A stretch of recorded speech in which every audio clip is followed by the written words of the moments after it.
नमस्कार दोस्तों, मैं रवि साक और आपका स्वागत है आपके अपने चैनल साक के रवि बौद्ध में। तो दोस्तों, मैंने देखा है कि कई लोग इतने आस्था में डूबे हुए रहते हैं। कई मुर्गा काटते हैं, देवी देवता पे चढ़ाते हैं, कई बकरा काटते हैं, मंगलवार को नहीं खाएंगे, बृहस्पति को नहीं खाएंगे, वैसे हर रोज खाएंगे। ऐसे कुछ सवाल जिनका जवाब भी हमें सही नहीं लगता और सवाल भी ऐसे सही नहीं लगते। आस्था में डूबा हुआ भी व्यक्ति एक अंधविश्वासी और पाखंडवादी होता है। इसी चीज पर हम चर्चा करेंगे। चलिए दोस्तों, शुरू करते हैं। और दोस्तों, वीडियो शुरू करने से पहले मैं लोगों से बोलना चाहूंगा, जो लोग हमारे चैनल पर नए जुड़ रहे हैं उनसे रिक्वेस्ट है चैनल सब्सक्राइब करके बेल आइकन को भी प्रेस कर लें, क्योंकि ऐसी ही वीडियो इस चैनल पे आपको मिलती रहेगी। चलिए दोस्तों, शुरू करते हैं। क्या ईश्वर देवी देवता शराब पीते हैं? क्या ईश्वर बकरा काटने से खुश होता है? क्या ईश्वर मांस खाने से नाराज होता है? क्या ईश्वर हमारे मंगलवार को मीट खाने से नाराज हो जाता है?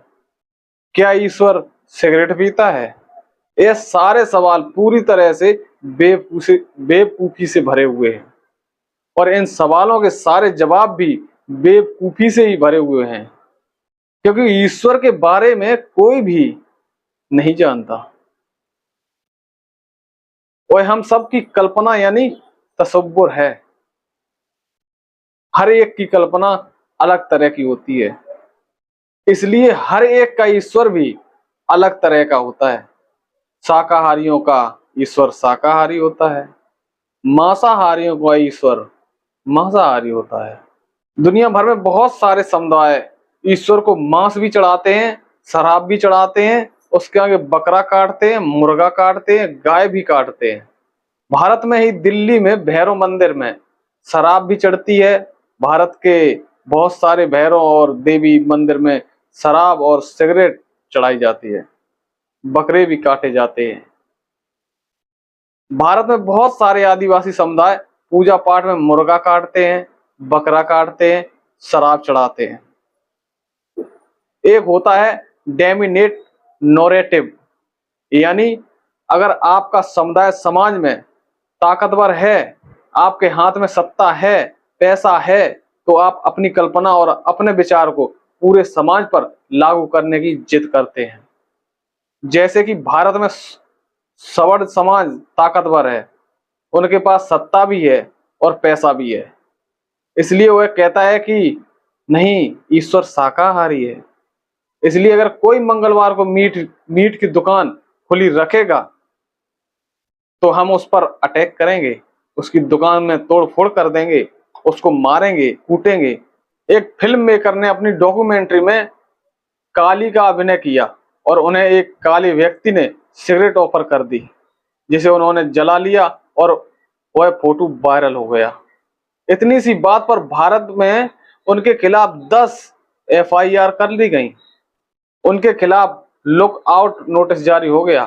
सवाल यह उठता है, क्या काली को किसी ने देखा है? नहीं, वह सिर्फ आपकी कल्पना में है, किसी ने नहीं देखा। सिर्फ जैसी कल्पना सूझी इंसान को वैसी मूर्ति बनाई, बस ये काली माँ है। हो सकता है जो काली आपकी कल्पना में है वह सिगरेट ना पीती हो, लेकिन हो सकता है किसी की कल्पना में काली सिगरेट पीती हो। इसलिए आप यह नहीं कह सकते कि अगर आपकी कल्पना में काली सिगरेट पीती है तो मुझे यह अधिकार है कि मैं आपको जेल में डाल दूं।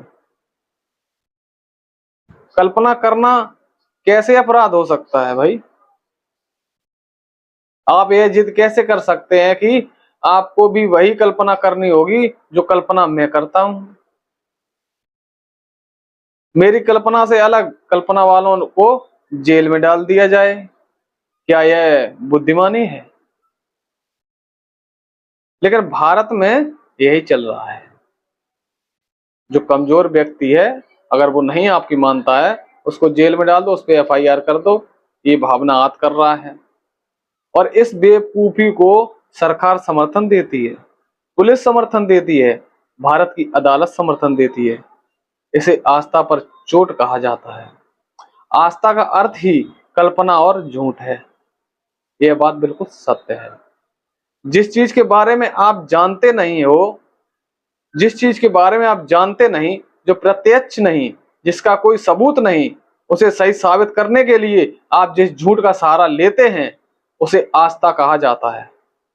भारत का संविधान कहता है कि हर नागरिक का कर्तव्य है कि वह अंधविश्वास के विरुद्ध लोगों में वैज्ञानिक समझ बढ़ाने के लिए काम करेगा। लेकिन जब कोई नागरिक सच्ची बात करता है तो उस पर आरोप लगाया जाता है कि वह हमारी आस्था पर चोट कर रहा है। यह एक बिछड़े हुए और अंधकार में डूबे हुए समाज की हरकतें और लक्षण कहा जाता है। लगभग हर धर्म के लोग इस अंधकार में डूबे पड़े हैं। इस अंधकार से लोगों को बाहर निकालकर रोशनी की तरफ ले जाना हम सभी का फर्ज बनता है। यह आदेश हमें संविधान भी देता है, फिर चाहे वह किसी भी मजहब को मानने वाला या किसी भी धर्म को मानने वाला क्यों ना हो। तो दोस्तों, वीडियो कैसी लगी कमेंट बॉक्स में आके जरूर बताएं। कुछ अंधभक्तों की भावनाएं भी आहत हुई होंगी, लेकिन ये हमें संविधान अधिकार देता है। उसी अधिकार से हम अपनी बात सोशल मीडिया पर रख पा रहे हैं। चलिए दोस्तों, मिलते हैं अगली वीडियो में। तब तक के लिए नमो बुद्धाय, जय सम्राट अशोक, जय भीम, जय भारत।